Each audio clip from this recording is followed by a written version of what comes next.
اور تو بھول گیا کہ شاید جو کتنا بڑا لیڈرشپ تو کوئی نہیں ہے. قوم کی مجبوری ہے کہ لوگ چھوٹی برائی کو قبول کرنے کے لیے تیار ہو جاتی ہے. قوم کی توقع پہ پورا اترنے کی کوشش کر. اور یہ بھی وہ غضب کیا اور ظلم کیا مرزائیوں کو کہ وہ بھائی کہا مرزائی ختم نبوت کے بعد ہی ہیں, رسول اللہ کے دشمن ہیں. مرزا قادیانی نے کہا ہے کہ جو مجھے نبی نہیں مانتا وہ کنجریوں کی اولاد ہے. جو بدبخت یہ جملے کہیں تو اس کو بھائی کہنے والا ہمارا کیا لگتا ہے؟ اللہ سے توبہ کرے, اللہ سے معافی مانگے, ورنہ اتنا بڑا گناہ کیا ہے جو دنیا بھی برباد کر دے, رات بھی برباد کر. یہ تخت و تاج کے لیے یہ لوگ کیا کیا پاپڑ بے رہے ہیں. علامہ اقبال نے اپنا سارا فلسفہ 2 لفظوں میں نچوڑ دیا. حد کر دی قلندر لاہوری اور درویش سیالکوٹی, فیلسوف مشرف نے, نطقات مغرب نے. اقبال نے اپنا سارا فلسفہ 2 لفظوں میں نچوڑ دیا. اقبال کہتے ہیں کی محمد سے وفا تونے تو ہم تیرے, کی محمد سے وفا تونے تو ہم تیرے ہیں.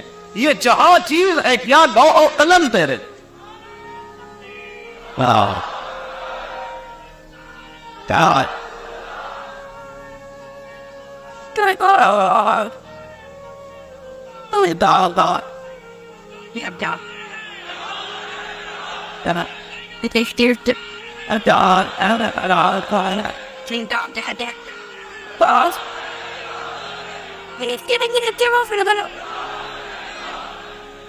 ہم شخصیت پرست نہیں ہیں. فتنہ ہے, ملت بیضا ہے امامت اس کی جو مسلمان کو سلاطین کا پرستار کرے. ہم نہیں ہیں, شخصیت پرست نہیں ہیں. غلام خواجہ گیتی نواز کہ در دینش ملوکیت حرام است, ہم تو ساکہ کے غلام ہیں. میرے کارواں ہے میر اجاز اپنا, اس نام سے واقعی ہے آرام جاں ہمارے. ان لوگوں کو غلط فہمی ہوگی لوگوں کا وجود دیکھ کر کے, اور جو مرضی پکے جا رہے ہیں اور سمجھتے ہیں یہ قوم پہ غیرت ہے. یہ قوم پہ غیرت نہیں ہے. حضور سے وفا کے رشتے کو نبھانا جانتی.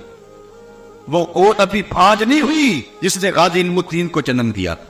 وہ گود ابھی پھاج نہیں ہوئی جس نے احمد چیمہ کو جنم دیا. غلط فہمی ہو گئی, اور مغرب نے بھی حکمرانوں کے روپ میں مسلمانوں کا چہرہ دیکھنا شروع کر دیا. ہم سب کچھ قبول کر سکتے ہیں, ہر شے برداشت کر سکتے ہیں, لیکن نام محمد سے غداری نہیں کر سکتے ہیں. مغرب نے اپنے انداز میں سوچا ہے. وہ کہتا ہے کہ نبی بھی تو ایک انسان ہی ہوتا ہے, لیکن نہیں, ہم ہر شے ہر دکھ قبول کر لیتے ہیں, لیکن جب باز میں پہ آئے تو سب نبی کے نام پہ وار کے پھر بھی کہتے ہیں حق ادا نہیں ہوا. بریلی سے آج بھی آواز آ رہی ہے, کروں تیرے نام پہ جاں فدا, نہ ایک جاں دو جہاں فدا, 2 جہاں سے بھی نہیں جی بھرا, یا کروں کروڑوں جہان. پی ٹی اے کا ڈائریکٹر دلائل دے رہا ہے پاکستان کا امیج خراب ہوگا. میں نے اسی دن گجرا والا کہ روڈ پہ کہا تھا, میں کس امیج کی بات کرتے, گینگ ریپ والے امیج کی بات کرتے ہو, جس پہ بچیوں کو اٹھا کے لے جایا جاتا ہے اس امیج کی بات کرتے ہو, جس پہ مچھلیاں مچھلی بنا دینی ہوئی ہے اس امیج کی بات کرتے ہو. کل لوگ ایک دوسرے کے بال جو ہے وہ توڑ رہی تھی اور ایک دوسرے کو تھماکے لگا رہی تھی اسمبلی کے اندر, اس امیج کی بات کرتے ہو. شاہی قلعے کے اندر ایک وزیر ایک عورت سے تھپڑ کھاتا ہے, اس سے غلط امیج کی بات کرتے ہو. ایک ثانی نسل شخص کا پیارا فضا میں پھونکتا ہے کہ ابھی جناب کا بھی نشان انفلیٹ نہیں, ابھی نیچے نہیں پیارا اترے گا, اس سمجھ کی بات کرتے ہو. تمہارے کمروں سے ٹوٹی ہوئی چوڑیاں اور خالی شراب کی بوتلیں جو نکلتی ہیں اور سبھی پروں کو صاف کرتا ہے, پھر پر اس سمجھ کی بات کرتے ہو. ہمارا امیج محمد عربی کے دم سے ہے, ہمارا سب کچھ حضور ہے. لوگ تو آکسیجن سے جیتے ہیں اور ہم سانس بش کے رسول سے لیتے, حضور کے نام سے ہم جیتے ہیں, حضور کے نام سے مر. اور اگر یہ نہیں ہے تو پھر کچھ بھی نہیں. بہت چیزیں ہم نے برداشت, بڑی بہت کچھ ہم نے برداشت. ہمارے پاس ساتھ ان 2-4 اشوروں میں تھوڑا کچھ تو نہیں ہوا ہے. ہمیں احمد کی چیخیں آج بھی یاد ہے, ہمیں موصل کی بیٹی کی کہانی آج بھی یاد ہے, ہمیں پرتاپ کی ان بچیوں کو جو آواز کرنی بھی آج بھی یاد ہے. ہمیں اپنی کہانی بھولی نہیں ہے, لیکن سب کچھ ہم کسی نہ کسی طرح برداشت کر سکتے ہیں, لیکن حضور کی توہین برداشت نہیں کرتے. اگر اس کو برداشت کرتے تو میرے پلے رہتے ہی کچھ. جہاں میں ان حکمرانوں کو بے غیرت دے رہا ہوں, وہاں میں خراج پیش کروں گا سلطان صلاح الدین ایوبی میں. میں کہتا ہوں یہ ہے تخت و تاج کے مالک. ان حکمرانوں کی قبروں کے نشان بھی زمانے کو یاد نہیں رہے. وہ ایک باہر گھومتا پھرتا ہے, ملک میں آنا نصیب نہیں ہے. آج وطن کی ہواؤں کو تڑپ رہا ہے, آج ان کا بھی یہ ہو. اور کتنے سال گزر گئے, ایک وہ حکمران سے آج بھی دلوں کے تخت پہ بیٹھے ہو. یہ موجودہ حکمران, یہ ہمارے سروں کے حکمران تو بنے ہوئے ہیں, لیکن ہمارے دل کے تخت پہ نہیں بیٹھے ہوئے. ہمارے دل کے تخت پہ بیٹھا ہے تو سلطان صلاح الدین ایوبی بیٹھا ہو. ہمارے دل کے تخت پہ بیٹھا ہے تو نور الدین زنگی بیٹھا ہے, حضرت عمر بن عبد العزیز بیٹھے ہیں, محمد بن قاسم بیٹھا ہو. یہ ہے حضور سے وفا کرنے والے. سلطان ایوبی کی کہانی کتنی دل آویز ہے, کتنی جرأت آمیز ہے, اور کتنی حیرت والی کہانی ہے. انگلستان کے شہزادوں نے, ریجی نارڈ نے مسلمانوں کے قافلے کو روک لیا اور روک کر کے ان کا سامان لوٹا, اور حاجیوں کو اس قافلے کو کہا کہ بلاؤ اپنے نبی کو جو تمہاری جان چھڑائے. دریزہ تحقیق جب سلطان ایوبی تک خبر پہنچی تو میں نے کتب میں پڑھا کہ اس کی آنکھوں سے شرارے نکلتے تھے, وہ غصے سے تاف پیستا تھا, اس کی رگیں پھول گئی, اور اس نے 3 مرتبہ قسم کھائیں کہ اتنی دیر تک چین کی نیند نہیں سوؤں گا جب تک اس ظالم کو اپنے ہاتھوں سے قتل نہیں کروں. اور پھر پڑھے تاریخ سلطان ایوبی. آج یوں ہی اس کے لیے دل نہیں تڑپ. سلطان ایوبی پھر 3.25 سال تک مسلسل چارپائی پہ اپنی کروٹ نہیں لگائی. عیش و عشرت کرنے والے حکمران سنے, یہ تھے حکمران, یہ تھے تخت و تاج کے مالک. 3.25 سال تک اس نے چارپائی پہ اپنی کروٹ نہیں لگائی. جب نیند تنگ کرتی تھی خیمے کی چوک سے ٹیک لگا کے آنکھوں کی آگ نکال لیتا. وہ جو خیمے کے اندر لکڑی گڑی ہوئی اس کے ساتھ ٹیک لگا لیتا, آنکھوں کی آگ نکلی پھر محاذ. اس نے وہ بارود والی ہانڈیاں تیار کی, بہت کچھ کیا اس نے دن رات. واپس آتا ہے تو نقشے بناتا ہے, جاتا ہے محاذ پہ ڈٹ جاتا. 3 سال کے بعد اللہ نے اس کی مراد پوری. انگلستان کے شہزادے لائن میں کھڑے گرفتار ہو. بادشاہ نے شاہ گاما کے لیے کرسی پیش کی. نائٹس کو فانی کا بورا تھا, کہا جسے ہم کرسی دیتے ہیں امان دیتے, جسے آپ بورا دیتے ہیں پانی کو اسے امان دیتے. ہم سفارسی آداب جانتے ہیں, بادشاہوں کو قتل نہیں کیا جائے, تمہیں آزاد کرتے. لیکن جب ریجی نارڈ پہ نظر پڑی تو سلطان صلاح الدین ایوبی آپے سے باہر ہو گیا. وہ اسے سے دانت پیستا ہوا آگے بڑھا اور اس کو گریبان سے پکڑ کے پٹاخے زمین پہ مارا, اور چھاتی پر بیٹھ کے اس کے بدن کی پوٹیاں کرتے ہوئے کہا, او کتے, تو نے کہا تھا بلاؤ اپنے نبی محمد کو, محمد عربی نے اپنا نوکر بھیج دیا. محمد عربی نے اپنا نوکر بھیج دیا ہے جو تیری خبر لے گا, اور اس کی ٹکا بوٹی کر کے رکھ دی. سلطان نور الدین زنگی کی کہانی بھی آپ نے سنی ہو. حضور خواب میں ملے, کہا نور الدین 2 کتے مجھ کو تنگ کر رہے ہیں. سلطان اسی وقت اٹھا, لبیک یا رسول اللہ کہتے ہوئے حضور کے شہر نور کی طرف چل پڑا. 18-19 دن کے بعد وہاں پہنچتا ہے. 40 لوگوں کو اپنے ہمراہ لیے پیچھے سے خزانے اور لوگ جمع, کہا کہ تم میرے پیچھے آ جاؤ. مدینے میں کوئی غیر معمولی واقعہ ہو. پھر سارے مدینے کو بلایا اور ان کو کھانا کھلایا, لیکن جو 2 شخص دکھائے گئے تھے وہ نظر نہیں آئے. کہا ابو زید کو نہیں کیا, کہا 2 صوفی درویش آدمی اللہ اللہ کر دن کو روزہ رکھتے, وہ نہیں آئے. کہا بلاؤ. بلایا گیا تو بادشاہ نے پہچان لیا, یہ تو وہی. کہا ادھر کیا لینے آئے ہو, کہا اللہ اللہ کرتے. کہا چلو. ان کے حجرے میں چلا گیا, دیکھا تو قالین بچھا ہوئے, کوئی آثار ہوئی ہے. قالین اٹھایا, نیچے پٹا پڑا ہوا, اٹھایا تو نیچے سے سرنگ تھی. وہ حضور کے جسد اطہر کو نکالنے کی سازش کر رہے. سارا دن مٹی نکالتے, رات کو بقیع کے قبرستان میں پھینکا. اور روایات میں آتا ہے حضرت عمر رضی اللہ تعالیٰ عنہ کے پاؤں کا انگوٹھا باہر آ گیا. حضور نور الدین کو ملے اور انہیں ایک جھٹکا لگا اور یہ ڈر کے بھاگ آئے. تو سلطان نور الدین زنگی نے حضور کے روضہ کے چاروں طرف سیسا پگھلا کے جہاں تک پانی ہے وہاں تک ڈلوا دیا, اور پھر ان کو قتل کروایا اور ان کے ٹکڑے کروائے. اور پھر اس کے بعد جو آگے لفظ ہے وہ جذباتی کرنے والے ہیں. سلطان پھر مدینے کی گلیوں میں روتا پھرتا تھا, اور روکھا روتا کہتا تھا, حضور یہ میری نوکری, کروڑوں انسان بستے ہیں, آپ کا شکریہ کہ یہ نوکری آپ نے مجھے عطا کی, یہ نوکری آپ نے مجھے عطا کی. صاحب ہر ایک کا مقصود نہیں ہوتا, ہر ایک کا مقصود نہیں ہے, یہ قسمت والوں کو اعزاز ملتا ہے.